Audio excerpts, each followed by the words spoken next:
some snow last night, a little frost, and so the grass is not as dry as it could be either, which is why I didn't get it to start with, but I found some that might be dry enough. So we'll just put it in there and stack up these little bits around it again.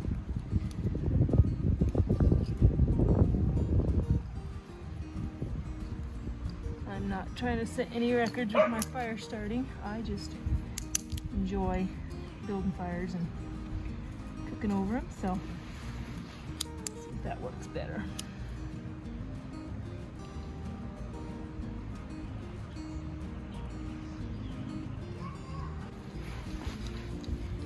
I am struggling today.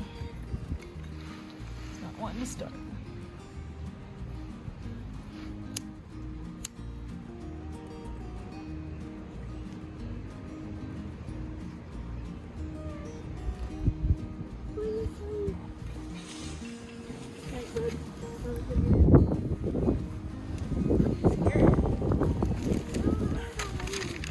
Well, I gave up on starting it without paper because it's not working. So, back to good old newspaper, which should work, but it's still windy, and now it's starting to snow a little bit. So I usually put a few twigs on top.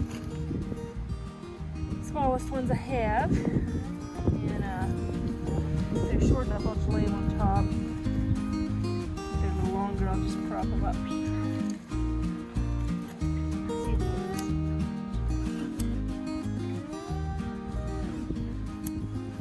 Haven't had a fire this hard to start in a long time. With the dampness and the wind, it's just not working. Hey bud, can you stop doing that, please? Clark, can you go sit down? Hey Clark, don't do that. Go sit over there. Thank you.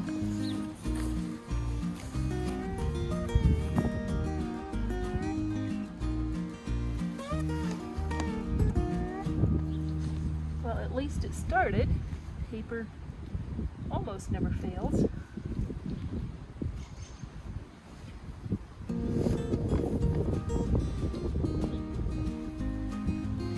It's ironic that fire wind can blow it out, but it also needs some air to burn good, so delicate balance, I guess. It's a volcano, Mommy. A volcano? Yeah. It's kind of like that, huh? Get a bunch of little stuff and see if we can get something going.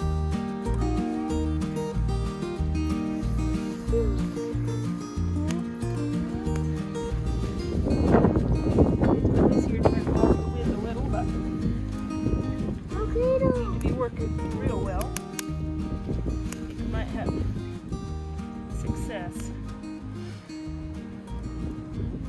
Can you bring that bucket around? Put it over here, please. Because this is Wyoming and wildfires are a pretty big concern. Just set it right here. That's fine, thanks. We always take fire pretty seriously. Me probably. I get a little paranoid about it. I do not want to set something on fire, so I usually like to have water available when I'm cooking over a fire. So if I'm camping, well, we usually have water along anyways, or make a fire close to a water source like a river or lake. But in my backyard, I usually try to have a bucket ready, or I'll hook up the hose and just have the end right down here close to my fire, so that if anything gets out of hand, I can quickly douse it. I've never had any trouble yet, but yeah, I get a little nervous even this time of year when everything's pretty damp. I get nervous about it.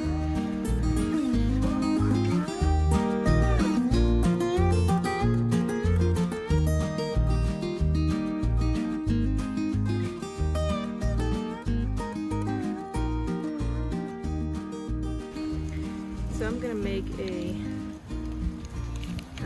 kind of like a Mexican cowboy bean bake thing. I don't use recipes a lot when I cook. I just throw stuff in that sounds good. I got this a little hot. Throwing some butter in there. And I'm gonna have to move that. A little hotter than I thought. I'm gonna move that while I cut up the onion. I don't want it to burn.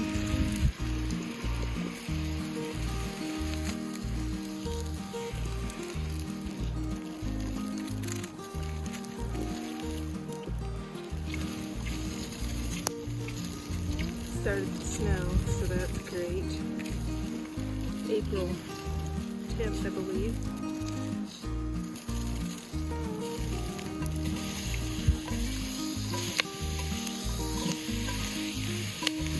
I'm sure some of you guys have to think about how I'm cutting stuff, but how I learned to chop things.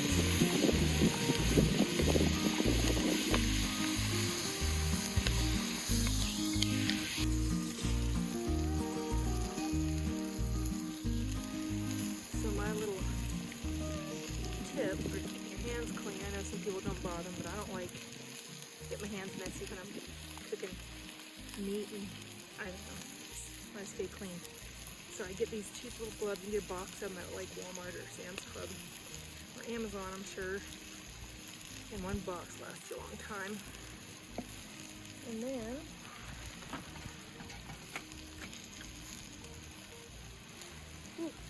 smoke. Got a pack of elk burger here, and I am going to just rip it open. I let it thaw in the fridge for a couple days so it's all thawed, and made the paper a little bit soggy on the bottom so it just ripped open really easy.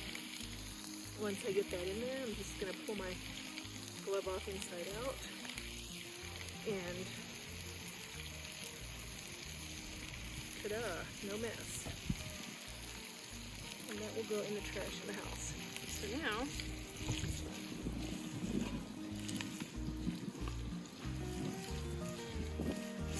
let's stir that around.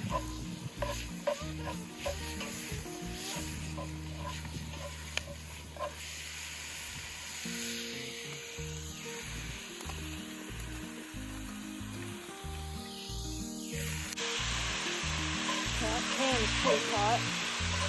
I've had it by the fire and then by the cold a little bit, but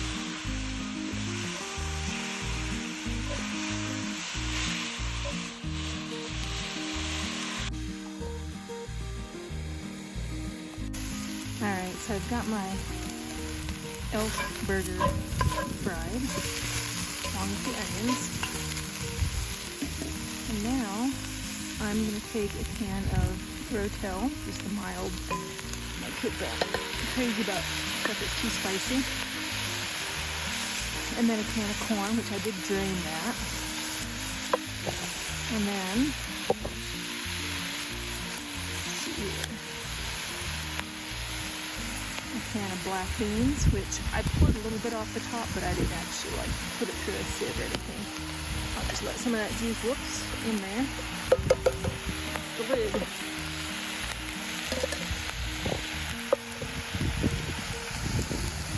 And then I'll just give all that a good stir.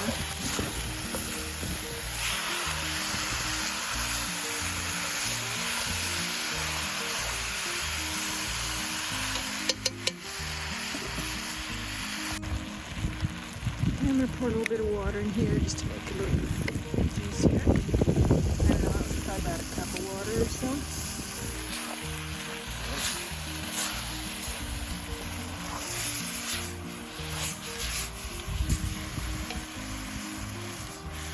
And then I'm going to get some salt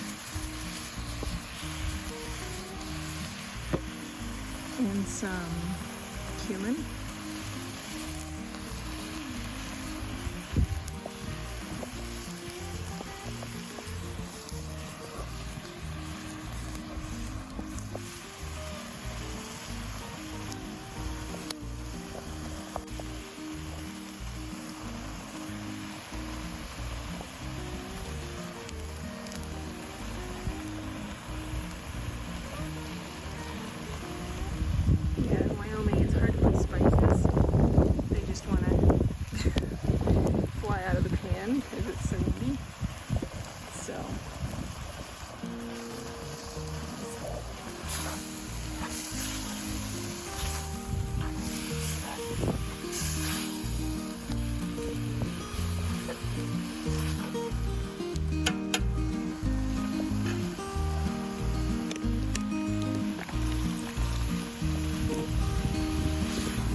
Alright, so I have my meat and bean mixture. It's getting pretty good and hot. Have it simmering in here. Leave that open for a little bit. Now I'm going to make a cornbread to go on top of that.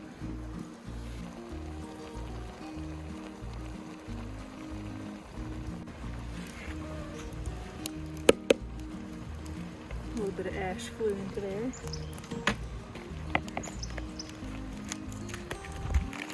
Now the sun's out, it's warming up pretty nice.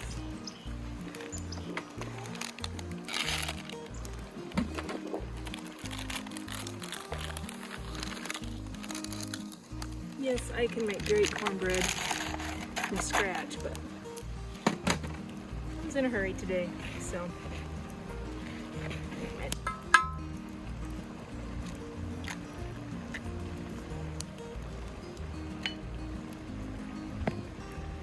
And it calls for oil and milk, but I'm just gonna put some buttermilk in because that's what I had in my fridge. It needed to be used up. And I eyeball everything. I don't measure stuff, it's for the family. Make it for someone else, I'll make sure it's measured up, but this stuff's so easy you can't mess it up. You just stir it up a little bit. It's fine. Hey Clark. Where's my gloves? Can you stay out of the way because I'm on his camera? Yeah. I'm just gonna drop this in here.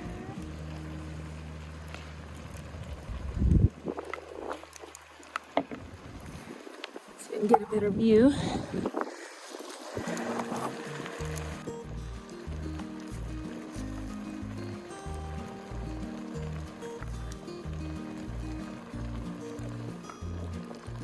Alright, I'm gonna put some of these coals on top.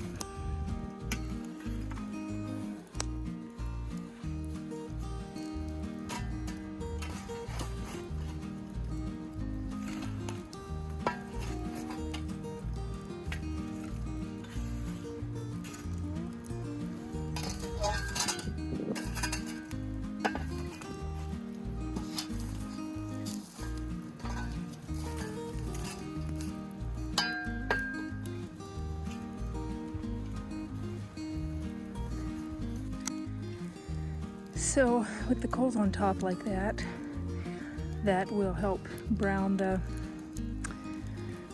cornbread that I put on top of this meat mixture. And of course the heat underneath, let's see if I can show you here. There's still some space underneath, so you're not,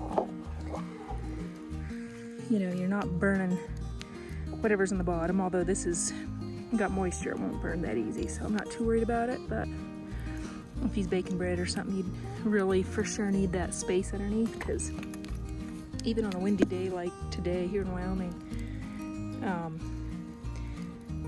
it can get pretty hot. Those coals can get pretty hot. So yeah, I need to go find my lid lifter thing, because there's a little gadget I have to lift the lid off this without taking all the coals off, and I don't remember where I put it last summer, so I need to go find that. Alright, well, it's been about 10 minutes or so. I could not find my lid lifter, so I'm gonna very carefully, yeah, that's looking pretty good. Dump this off down here. Actually, set it down on my lid stand. I'm gonna check this.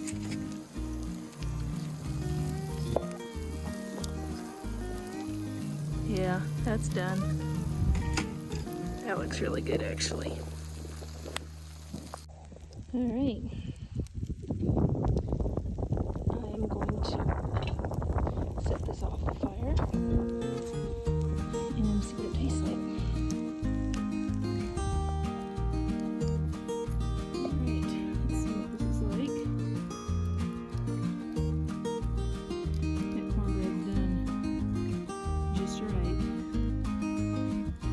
I had it in there probably only 10 minutes or so. It was pretty hot, but I had those hot coals on top and it just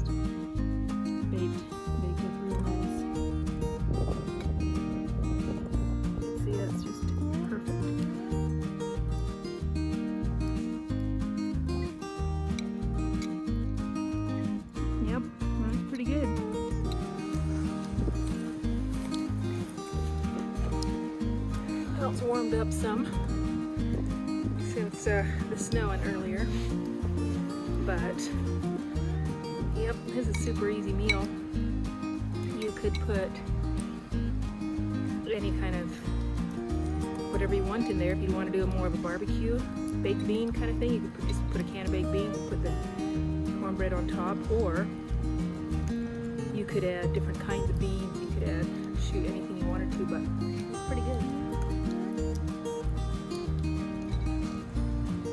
You hungry? Yeah. Come on out.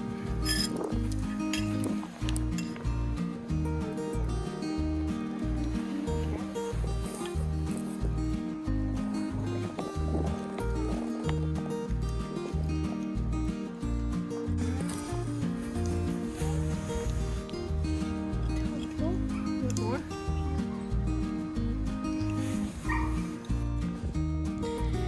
Well, the sun clouded over again, so I dug my hat back out. It's one of the days where when the sun's out, you take off your jacket, and when it goes behind the clouds, you put it back on. But yeah, this is fun. I think next time I would make this meal, I think I'd put a can of tomato sauce in it, or yeah, probably some tomato sauce. The seasonings were about right. Everything was really, it was really good. It was just a little bit on the meat was a little bit on the dry side.